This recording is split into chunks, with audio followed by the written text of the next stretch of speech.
우리 출애굽기 말씀 9장 1절부터 7절까지 보겠습니다. 여호와께서 모세에게 이르시되 바로에게 들어가서 그에게 이르라.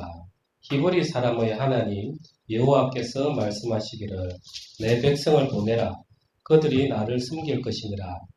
내가 만일 보내기를 거절하고 억지로 잡아두면 여호와의 손이 들에 있는 내 가축 곧 말과 나귀와 낙타와 소와 양에게 더하리니 심한 돌림병이 있을 것이며 여호와가 이스라엘의 가축과 애굽의 가축을 구별하리니 이스라엘 자손에게 속한 것은 하나도 죽지 아니하리라 하셨다 하라 하시고 여호와께서 기한을 정하여 이르시되 여호와가 내일 이 땅에서 이 일을 행하리라 하시더니 이튿날에 여호와께서 이 일을 행하시니 애굽의 모든 가축은 죽었으나 이스라엘 자손의 가축은 하나도 죽지 아니한지라. 바로가 사람을 보내본즉 이스라엘의 가축은 하나도 죽지 아니하였더라. 그러나 바로의 마음이 완강하여 백성을 보내지 아니하니라. 아멘. 예, 오늘 이제 출애굽기 출애굽기 이제 우리가 하면서 늘 이제 하는 이야기들이지만 이게 진짠가 하는 이제 의문들이 많이 들어요. 그런데 이제 거꾸로 생각해 보면 이 율법이 지금 남아 있어요. 모세오경 계속해서. 그러면 이때 율법이 이제 레위기부터 쭉 보면은 광야 생활을 위해서 특별히 제정된 것들도 있고요. 그 다음에 가나안 땅을 위해서 제정된 것도 있어요. 그러면 이 이스라엘 백성이 광야 생활을 했다는 거예요. 그게 증거예요. 그럼 광야 생활을 했다면 어디서 나와야 되는 거잖아요. 애굽에서 나온 거예요. 우리 인류 역사에서 어떤 민족이 이렇게 나온 적이 있냐는 거예요. 이렇게. 우리는 이것만 보더라도 우리가 율법을 계속해서 보면 우리가 율법이 토라라고 했잖아요. 그죠? 토라. 그게 십자가에 못 박힌 그 하나님의 사람을 가리키는 그게 토라라고 우리가 말뜻풀이를 했잖아요. 그죠? 성경을 자꾸 보면 볼수록 그냥 안 믿을 수가 없어요. 하나님이 이렇게 이 재앙들을 통해서 계속해서 우리에게도 지금 일하고 계시는 거예요. 그래서 이 재앙들을 보면서 야, 이게 사실일까? 이런 마음보다 하나님 이 말씀을 온전히 믿게 해주십시오. 이런 마음으로 우리가 성경을 읽길 바랍니다. 먼저 여기 보면 9장 1절에 히브리 사람의 하나님 여호와께서 이렇게 돼요. 히브리 사람의 하나님 여호와께서 이 히브리라는 말은 이브리에서 나왔는데요. 강을 건너다 에서 나왔어요. 왜 하필 히브리 사람의 하나님 여호와께서 이 히브리를 붙였냐는 거예요. 그래서 본래 하나님께서 아브라함을 부르실 때 아브라함은 그 메소포타미아 그 문명, 갈대아 문명, 그게 우상이 아주 많았던 그 당시에 애굽 문명, 요 메소포타미아 문명, 수메르 문명이 아주 발달했던 시기였어요. 그러니까 사람이 문명이 발달하면 자연스럽게 뭘 숭배하게 됩니까? 우상을 숭배하게 돼 있어요. 왜냐하면 더 잘 사는 거 맛을 봤기 때문에. 그래서 돈이 있는 사람들이 더욱더 돈을 아끼잖아요. 돈의 위력을 받기 때문에 그런 거예요. 없는 우리야. 남 잘 사줘요. 그죠? 있는 사람은 그래서 안 사주는 거예요. 돈이 뭔지를 알기 때문에. 그래서 정말 우상 숭배를 많이 했던 그곳에서 하나님이 아브라함을 불러낸 거예요. 이 불러내는 과정에서 보면은 티그리스 유프라데스 강을 건너게 돼 있어요. 그래서 강을 건너온 사람이 히브리 사람인데 히브리 사람 뜻 자체가 강 건너온 사람이다 이 뜻이에요. 그러면은 강을 건너왔다는 것은 뭐가 어디에서 빼낸 거죠. 그래서 하나님께서는 계속해서 우리에게 구별되는 걸 이야기를 하시는 거예요. 그래서 아까도 우리가 발표를 했지만 그래서 가나안 땅으로 갔고 그 다음에 이제 가나안에서 애굽으로 불렀는데 특별히 이 이스라엘 백성은 이 고센 땅에 또 구별돼서 무리지어서 살도록 했다는 게 특별하게 하나님께서는 늘 이 믿는 사람들에게는 구별되어 있는 삶을 살기를 원하시는 거예요. 그래서 우리가 거룩하다는 말이 코데시에서 구별된 이 뜻이에요. 그냥 다른 게 아니라 세상과는 구별된 이런 사람들이에요. 그런데 이게 구별되지 못하면은 문제가 생겨요. 우리가 예레미야 13장 한번 보겠습니다. 1절부터 11절 좀 길지만 제가 좀 한번 읽어보겠습니다. 여호와께서 이와 같이 나에게 이르시되 너는 가서 배 띠를 사서 내 허리에 띠고 물에 적시지 말라 하시기로 내가 여호와의 말씀대로 띠를 사서 내 허리에 띠니라. 여호와의 말씀이 다시 내게 임하여 이르시되 너는 사서 내 허리에 띈 띠를 가지고 일어나 유브라데로 가서 거기서 그것을 바위 틈에 감추라 하시기로 내가 여호와께서 내게 명령하신 대로 가서 그것을 유브라데 물가에 감추니라. 여러 날 후에 여호와께서 내게 이르시되 일어나 유브라데로 가서 내가 너에게 명령하여 거기 감추게 한 띠를 가져오라 하시기로 내가 유브라데로 가서 그 감추었던 곳을 파고 띠를 가져오니 띠가 썩어서 쓸 수 없게 되었더라. 여호와의 말씀이 내게 임하니라 이르시되 여호와께서 이와 같이 말씀하시니라. 내가 유다의 교만과 이스라엘의 큰 교만을 이같이 썩게 하리라. 이 악한 백성이 내 말 듣기를 거절하고 그 마음의 완악한 대로 행하며 다른 신들을 따라 그를 섬기며 그에게 절하니 그들이 이 띠가 쓸 수 없음 같이 되리라. 여호와의 말씀이니라. 띠가 사람의 허리에 속함같이 내가 이스라엘 온 집과 유다 온 집으로 나에게 속하게 하여 그들로 내 백성이 되게 하며 내 이름과 명예와 영광이 되게 하려 하였으나 그들이 듣지 아니하였느니라. 이 예레미야 선지자는 정말 우리가 보면은 야 저럴 것 같으면 하나님 못 믿겠다. 저럴 것 같으면 내 선지자 안 하는 게 낫겠다 할 정도로 엄청나게 고생하신 선지자예요. 먹고도 다녀야 되고 그 다음에 이 감옥에도 여러 번 갇히고 정말 하나님께서 어떻게 이렇게 제사장을 가지고 이렇게 고난을 주시나 할 정도로 그럴 것 같으면 진짜 하나님 믿는 게 뭔가 할 정도로 눈물의 선지자라고 하는 분이 이 예레미야예요. 그래서 하나님이 어느 날 예레미야 보고 이 허리띠를 하나 사가지고 유브라데 강에 가서 감춰놓고 그 다음 면전에 딱 가서 가져오라는 거예요. 당연히 띠 그게 물에 젖어져 있으니까 어느 날 가져오면은 다 썩게 돼 있잖아요. 그죠? 그걸 가지고 이제 하나님께서 이야기하시는 거예요. 너희가 본래는 허리에 띠고 이렇게 허리띠처럼 써야 되는데 너가 지금 이런 상태다. 그래서 내가 너희를 바벨론에게 포로를 보낸다. 그때 이스라엘 백성이 출애굽하고 나서 가나안 땅에 있다가 다 망해서 바벨론의 포로를 70년 생활해요. 그때 다시 돌아온 경로가 이 아브라함이 가나안 땅으로 돌아온 경로예요. 그래서 이 유브라데 강이 나오는 거예요. 그래서 하나님께서는 우리에게 계속해서 이 육체를 가지고 있는 동안 그 훈련을 시켜주시는 거예요.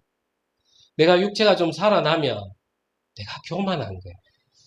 그러면서 이 교만이 너와 나 사이를 막았다는 거예요. 우리가 그렇잖아요. 내가 좀 잘 되면 하나님 찾기는 좀 멀어지는 거예요. 이번 주는 너무 바빠가지고 지난주는 정말 기도를 제대로 해본 적이 없어요. 아침에 조금 찬양하다가 가고 이렇게 했는데 아프니까 이제 그런 것들이 하나하나 생각이 드는 거예요. 그래, 내가 목회자인지 세상 사는 사람인지 구분이 안 되는 거예요. 그러면서 하나님은 늘 우리에게 구별된 자의 삶을 살도록 하시는 거예요. 이해되시죠? 네. 자, 그 다음에 우리 신명기로도 한번 돌아가겠습니다. 신명기 11장 12절입니다. 다 찾으셨죠? 합독하겠습니다. 내 하나님 여호와께서 돌보아 주시는 땅이라 연초부터 연말까지 내 하나님 여호와의 눈이 항상 그 위에 있느니라. 이스라엘 백성이 출애굽해서 구별되어 들어가는 땅이 가나안 땅이죠. 이 가나안이 카나안인데 이 카자가 하나님이 이렇게 큰 권능의 손이고 그 안자가 눈이에요. 그래서 하나님의 큰 권능의 손과 눈이 늘 고정되어 있는 이 뜻이 바로 가나안이에요.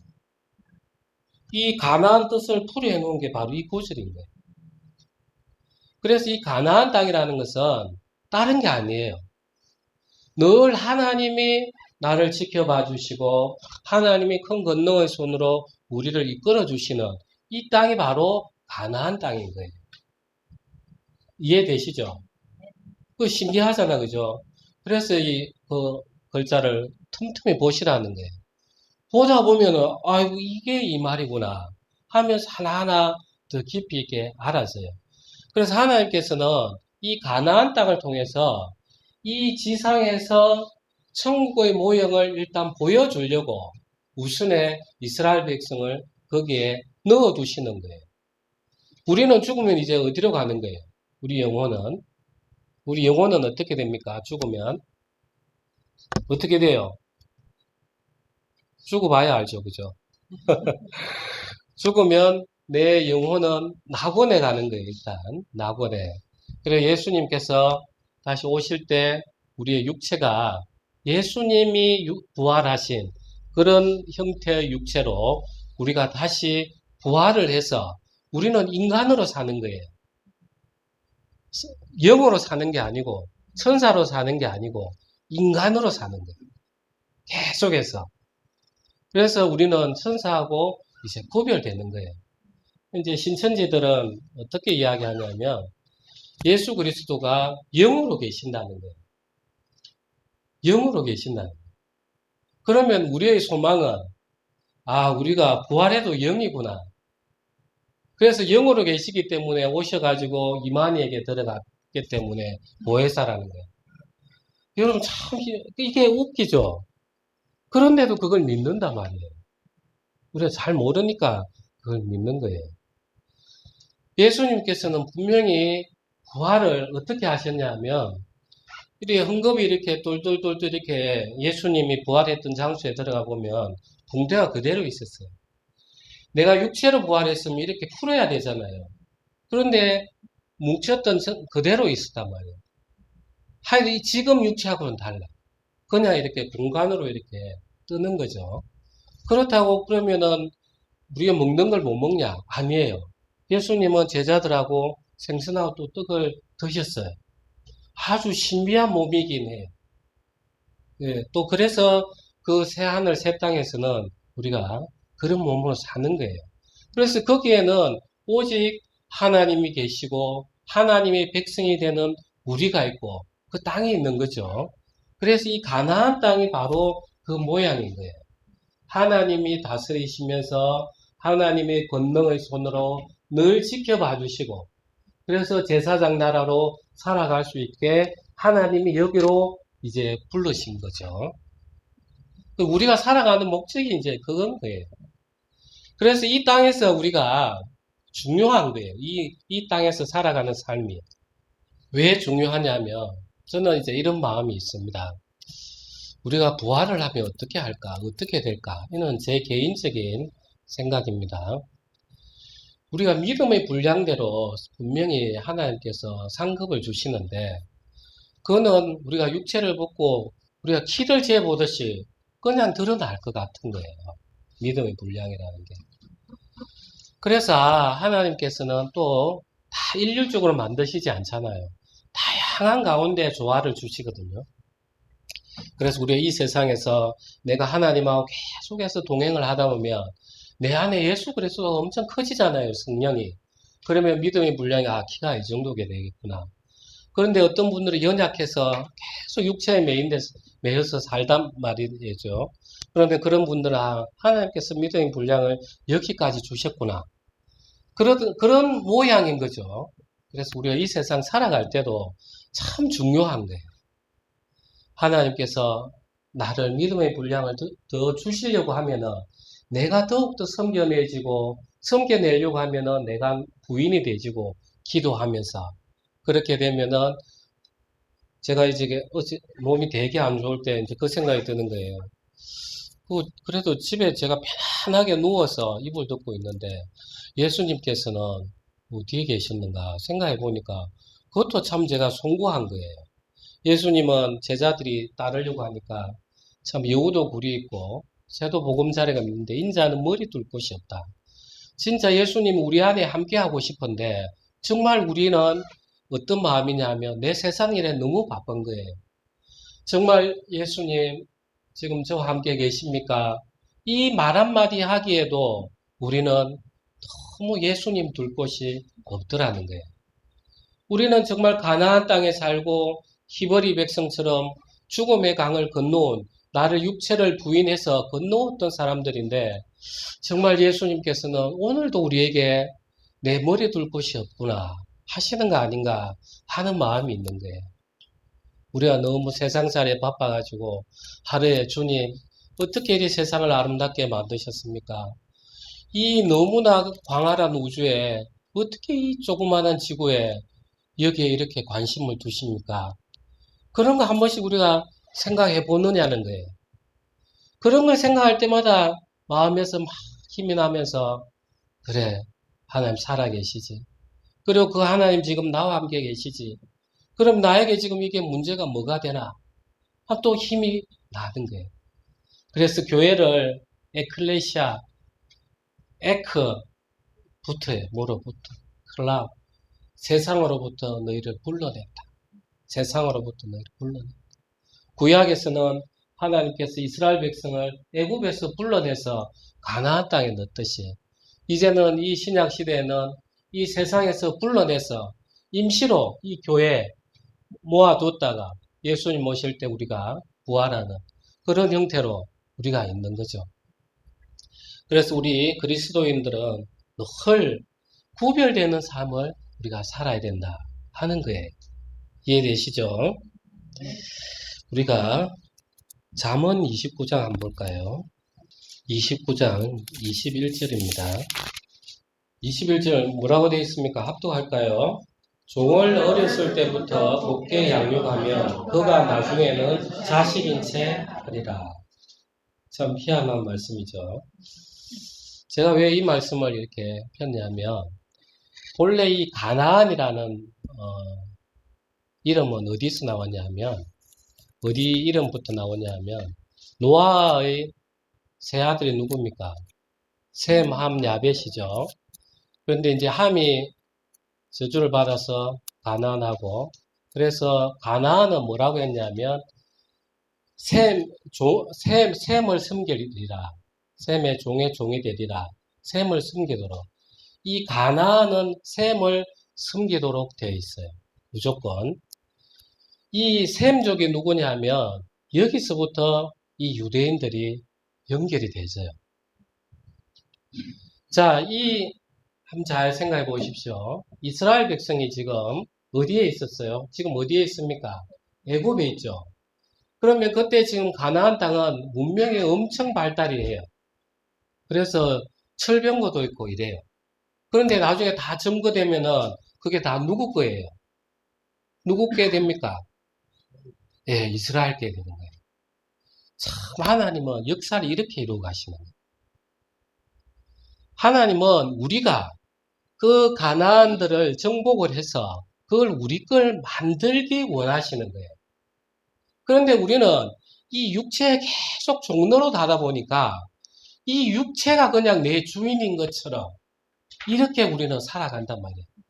그래서 내 육체가 야 저거 원하는데 하면 내 마음이 쏙 흘러가 버리고 내 육체를 너무 귀하게 키우다 보니까 종을 어렸을 때부터 곱게 양육하면 그가 나중에는 자식인 채 하리라. 내 육체가 주인인 것처럼 이렇게 생각을 한단 말이에요.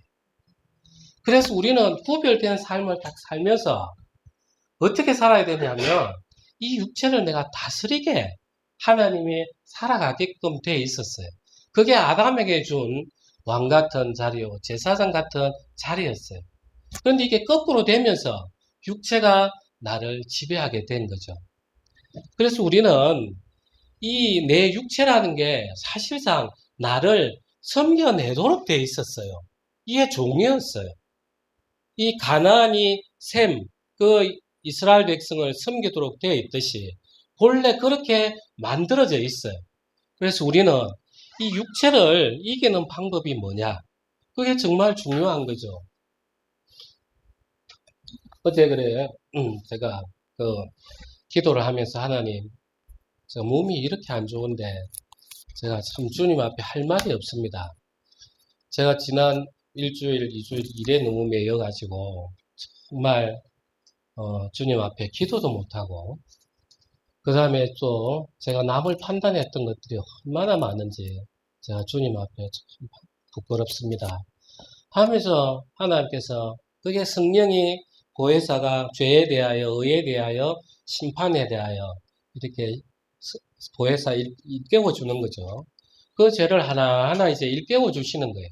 그러면서 제가 그냥 눈을 못 뜨겠는 거예요. 하나 그 죄들을 이렇게 생각하니까. 그러면서 이제 우리가 죄를 이겨내는 방법은 다른 게 아니에요. 그 죄의 진상을 정확하게 보면 되는 거예요. 정말 더러워요. 정말 더러워요. 음욕이 불타는 거. 이 불타는 결과가 뭔지 우리는 알아요. 정말 더러워요. 내가 돈의 욕망이 있으면 사람을 속여야 돼요. 더러워요. 그 죄의 진상을 하나하나 낱낱이 보면, 직면을 하면은 내가 더러워서 버려진다는 거예요, 하나님. 제가 이 더러운 거, 이것 때문에 예수님 십자가에 돌아가셨는데, 내가 이거 붙잡지 않게 해 주십시오. 그러면은 내가 이 육체를 이겨내는 거예요. 그러면은 이 마치 가나안이 그 셈 족속을 섬기듯이, 셈을 섬기듯이 이 육체가 온전히 작용을 해서 내 영혼이 올바르게 자라갈 수 있도록 건강도 지켜지고 또 기도도 되고 소리도 나게 하고 이렇게 되는 거예요. 그래서 우리는 순서를 거꾸로 하면 안 되는 거예요. 아시겠죠? 그 다음에 이제 전도서 2장 26절 한번 보겠습니다. 우리 다 같이 합독하겠습니다. 하나님은 그가 기뻐하시는 자에게는 지혜와 지식과 희락을 주시나 죄인에게는 노고를 주시고 그가 모아 쌓게 하사 하나님을 기뻐하는 자에게 그가 주게 하시지만 이것도 헛되어 바람을 잡는 것이로다. 그래서 악인은 의인을 위하여 재물을 모은다 이런 말씀이 잠언에 있어요. 그하고 이제 똑같은 건데 지금 가나안이 그런 거예요. 가나안이 악인이단 말이죠.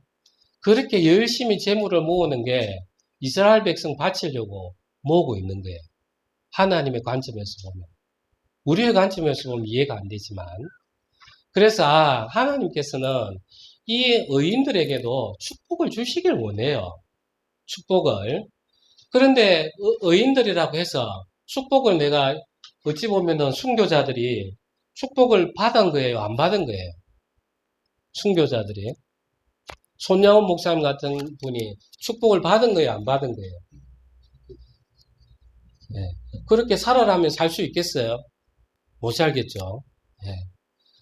그러니까 이제 우리는 늘 세상을 어떻게 성도를 판단하는 관점이 있냐면 저 사람이 잘 살면 하나님 축복을 받는구나 이렇게 생각하는 또 관념이 있어요. 그런데 마지막에 뭐래요? 이것도 헛되어 바람을 잡는 것이로다. 이것도 헛된 거란 말이에요. 하나님은 하나님께서 생각하시는 그 역사대로 이루어 가시는 분이세요.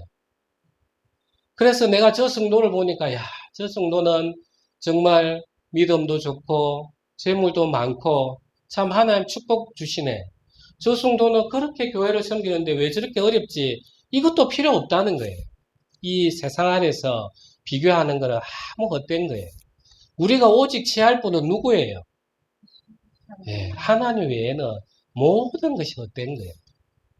그래서 이 세상에서 행복한 길은 뭐냐면 내가 재물을 많이 쌓는 것도 아니고 명예도 많이 얻는 것도 아니고 내가 얼마나 하나님하고 동행하면서 살아가는가. 이게 가장 큰 기준인 거예요. 그래서 내가 어려움이 오더라도 하나님 이 어려움 주셔서 참 감사합니다. 제가 이렇게 몸이 아프게 해주셔서 감사합니다. 안 그러면 이제 기도도 하지 않았을 건데, 주님 정말 감사합니다. 이게, 이런 것들이 하나하나 동행인 거예요. 그냥 막연히 우리는 하나님, 언제 이 고난 끝나십니까? 그 고난도 우리는 즐겨낼 줄 알아야 돼.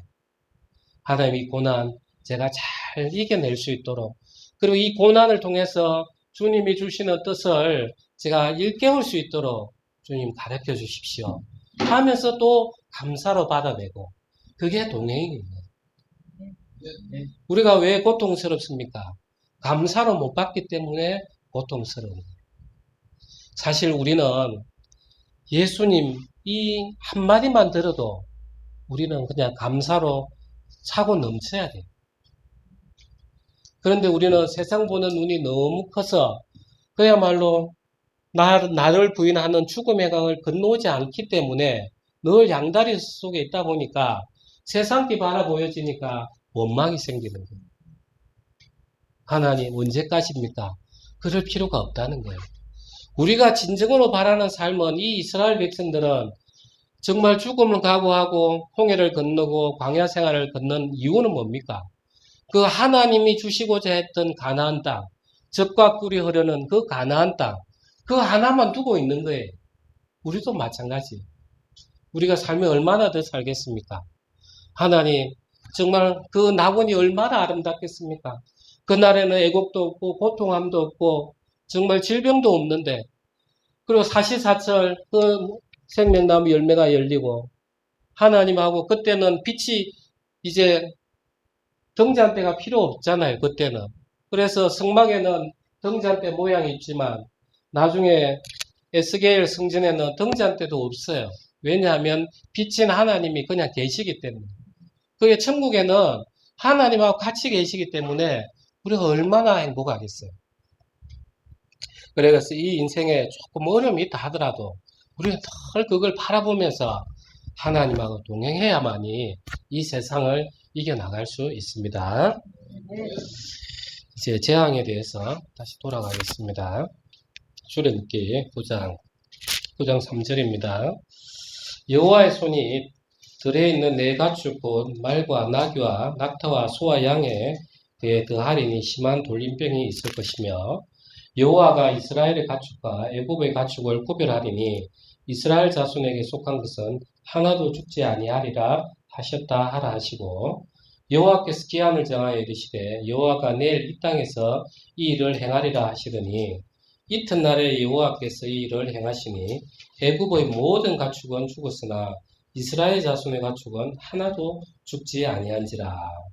그래서 여기에 모든 돼 있으니까 다 죽어버렸나 이렇게 생각할 수 있는데 그 콜이라고 해서 히브리어로 많은 다수, 왜냐하면 뒤에도 재앙이 계속 이어지기 때문에 그래서 그렇습니다. 그래서 우리가 시편에 보더라도 좀 하나님의 어떤 능력을 나타내시기 위해서 우리도 말도 그래야 하잖아요. 억수로 말 많더라. 우리가 어깨를 세봤습니까? 그죠? 이런 형태로 그래서 모든 가축은 죽었으나 이 가축은 이제 먼저 소유처럼 느껴지는 아까 앞에 나왔던 말, 나귀, 낙타, 소, 양 이런 이제 형태예요. 그 다음에 이제 또 쭉 내려가 보시면 가축 재앙이 9장 22절 한번 볼게요. 모세가 하늘을 향하여 지팡이를 들매 여호와께서 우레소리와 우박을 보내시고 불을 내려 땅에 달리게 하시니라. 여호와께서 우박을 애굽 땅에 내리심에 우박이 내림과 불덩이가 우박에 섞여 내림이 심히 맹렬하니 나라가 생긴 그때로부터 애굽 온 땅에는 그와 같은 일이 없었더라. 우박이 애굽 온 땅에서 사람과 짐승을 막론하고 밭에 있는 모든 것을 쳤으며 우박이 또 밭의 모든 채소를 치고 들의 모든 나무를 꺾었으되 이스라엘 자손들이 있는 그곳 고센 땅에는 우박이 없었더라. 이렇게 이제 구분이 되어 있습니다. 그래서 요걸 그대로 잡으시고 요한계시록 8장으로 한번 가겠습니다. 8장 7절 다 같이 한번 읽겠습니다. 첫째 천사가 나팔을 부니 피 섞인 우박과 불이 나와서 땅에 쏟아지매 땅의 3분의 1이 타버리고 수목의 3분의 1도 타버리고 각종 푸른 물도 타버렸더라. 아주 비슷한 맥락들이죠, 그죠? 예, 그래서 우리 계시록은 계속해서 심판의 모양들을 예표를 하고 있다는 걸 지금 이야기하고 있어요. 이제 우박을 통해서 이제 재앙들이 일어나는데 참 이게 기후가 온난화돼서 그런지 진짜 큰 우박들이 많이 내리잖아, 그죠? 신천지에서는 이 요한계시록을 이제 어떻게 해석을 해내느냐 하면 앞에 이제 7교회가 나옵니다. 성경에 7교회에 대응되게 7개의 심판이 일어난다. 그렇게 함으로써 이제 기존 교회를 비판하면서 새하늘, 새 땅, 신천지로 오라. 요렇게 이제 계시록을 들고 들어가요. 그래서 참 제가 이제 그런 걸 보면서 참 안타깝다는 생각이 참 많이 들었어요.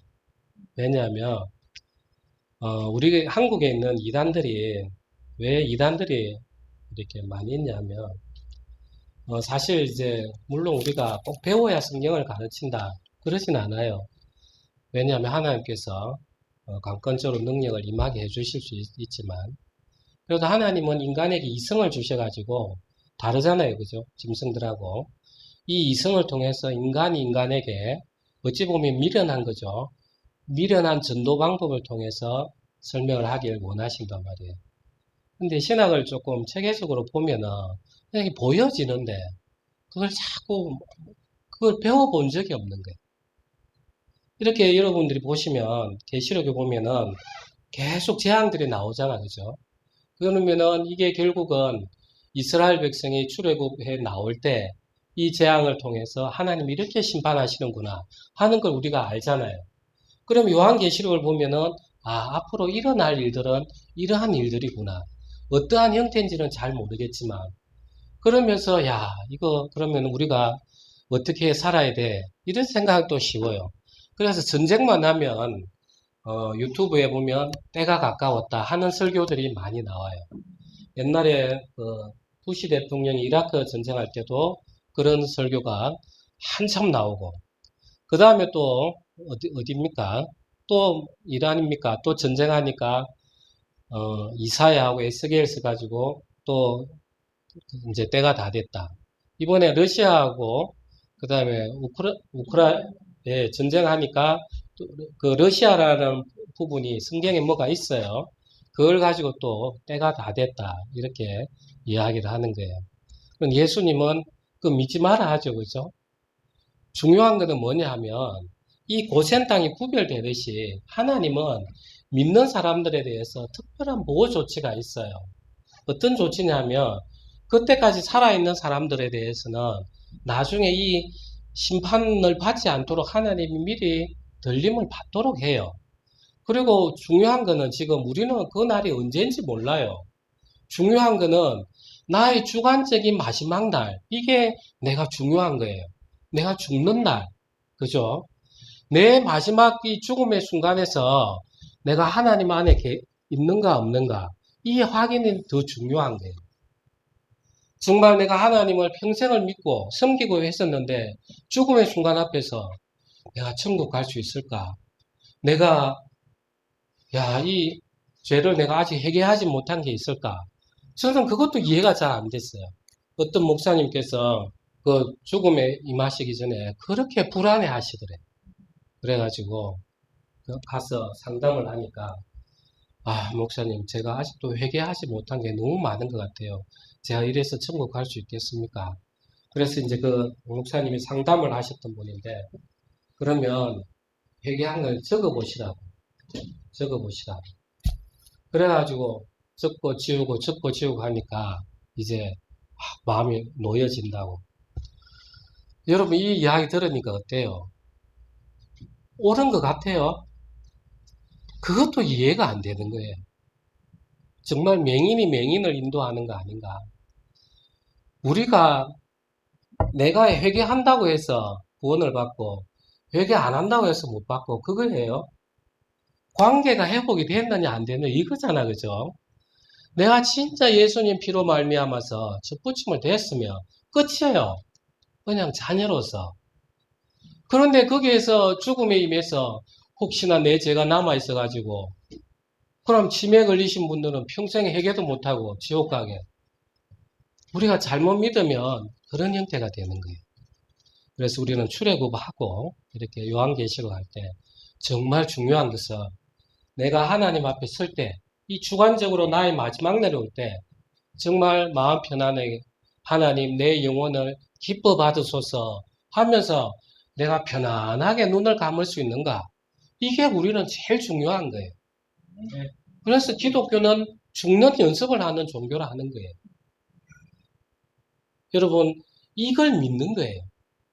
예, 우리는 정말 예수 그리스도께서 우리의 모든 것이 되셨기 때문에 우리는 이것만 하면 되는 거예요. 자, 우리가 다시 출애굽기 10장으로 돌아가겠습니다. 오늘 중간에 문맥이 조금 이상하더라도 좀 이해하십시오. 10장 2절 너에게 내가 애굽에서 행한 일들 곧 내가 그들 가운데서 행한 표징을 내 아들과 내 자손의 귀에 전하기 위함이라. 너희는 내가 여호와인 줄을 알리라. 이렇게 이제 되어 있습니다. 그죠? 그 다음에 바로 그 위에 한번 보시면 9장 35절에 바로의 마음이 완악하여 이스라엘 자손을 내보내지 아니하였으니 여호와께서 모세에게 말씀하신가 같더라. 이제 이때부터는 이제 하나님께서 이 이제 바로의 마음에 이제 간섭을 시작을 하시는 거예요. 이제 하나님께서 모세에게 이야기했어요. 내가 바로를 완악하게 할 거다.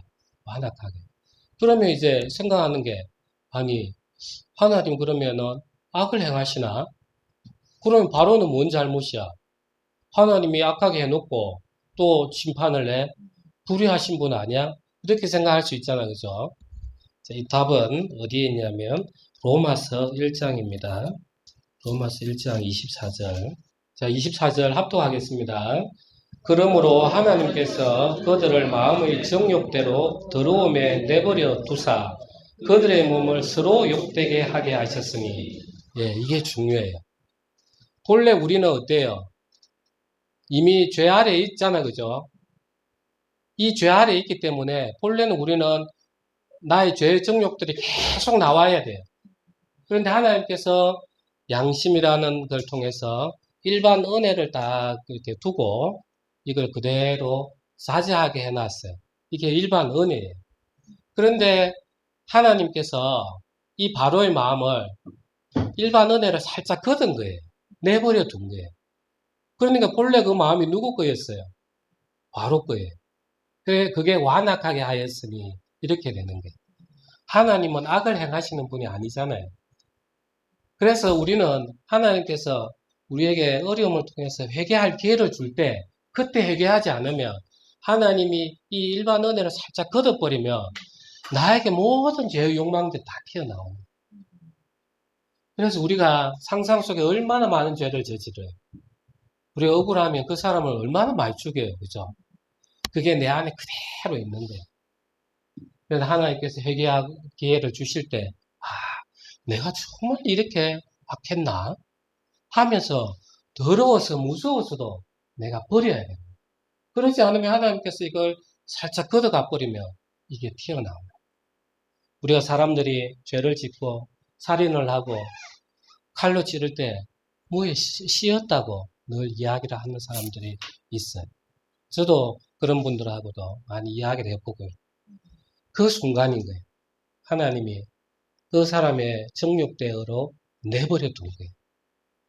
그러니까 이 바로는 하나님께서 기회를 줄 때 진짜 바로바로 해결했어야 되는데 바로바로 해결을 안 했다는 거죠.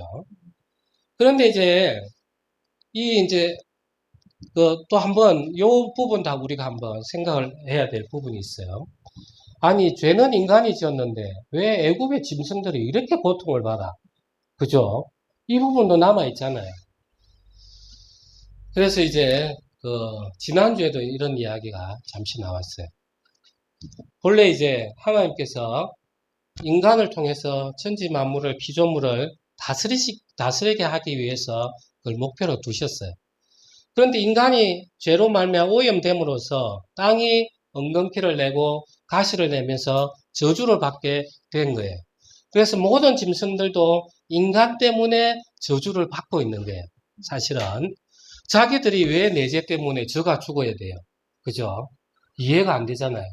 그래서 이 모든 피조물들도 뭘 지금 바라보고 있냐면 로마서 우리 같이 한번 봅시다. 8장 18절입니다. 18절에 보면 생각하건대 현재의 고난은 장차 우리에게 나타날 영광과 비교할 수 없도다. 피조물이 고대하는 바는 하나님의 아들들이 나타나는 것이니 피조물이 허무한데 굴복하는 것은 자기 뜻이 아니요 오직 굴복하게 하시는 이로 말미암음이라. 그 바라는 것은 피조물도 썩어짐의 종노릇한 데서 해방되어 하나님의 자녀들의 영광에 자유에 이르는 것이라. 피조물이 다 이제까지 함께 탄식하며 함께 고통을 겪고 있는 것을 우리가 아느니라. 이 피조물조차도 예수님이 오시는 걸 기다리고 있다. 우리 인간 때문에 이 천지가 죄로 물들어가지고 자기들도 고통을 받고 있는 거예요. 우리가 교회적으로 이야기하면은 우리가 가정생활을 하고 할 때 어느 한 가정에 어두운 부분이 있으면 가족 전체가 어둡잖아, 그죠? 그하고 통일한 거예요. 그래서 오늘 우리가 이 말씀들을 통해서 뭘 좀 저는 강조하고 싶냐면 진짜 우리는 구별된 삶을 살아야 된다. 구별된 삶을 살지 못할 경우에는 본래 육체가 우리를 섬기도록 되어 있었는데 우리가 육체에 종노릇하게 되어 있다는 거예요. 그래서 예수님께서는 사도 요한에게 우리 요한계시록 볼게요. 요한계시록 한번 봅시다, 같이. 3장 14절입니다.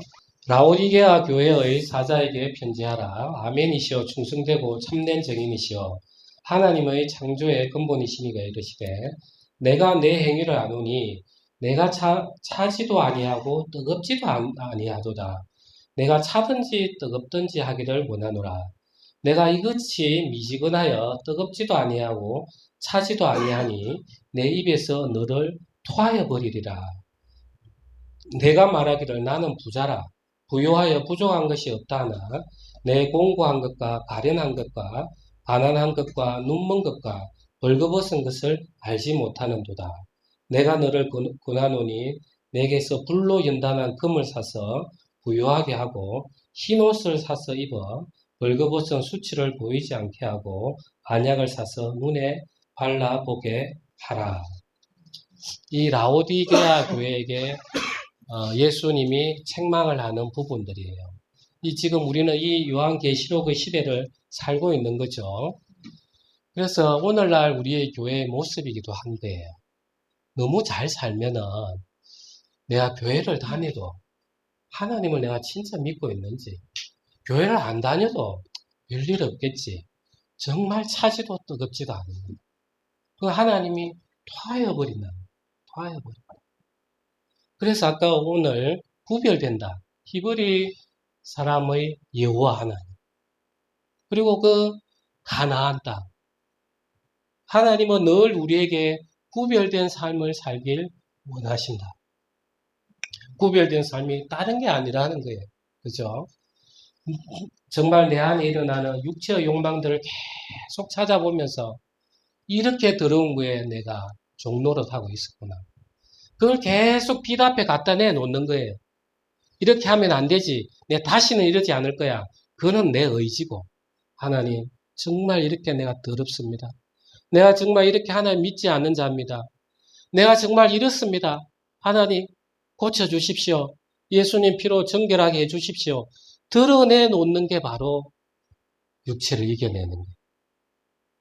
세상에서는 하면 된다 하지만 우리는 그 세계가 아니에요. 빛 앞에 드러내놓으면 어둠이 아니에요. 우리는 그걸 자꾸 내가 숨기기 때문에 죄에 매여 사는 거예요. 두려움에 매여 살고 종노릇하게 되는 거예요. 그래서 우리는 늘 하나님 앞에 드러내고 내 자신을 살펴보고 그래서 예수 그리스도의 피를 다시 내 몸에 바르고 그러면서 계속해서 하나님과 동행하는 삶을 살아야 되겠습니다. 감사합니다.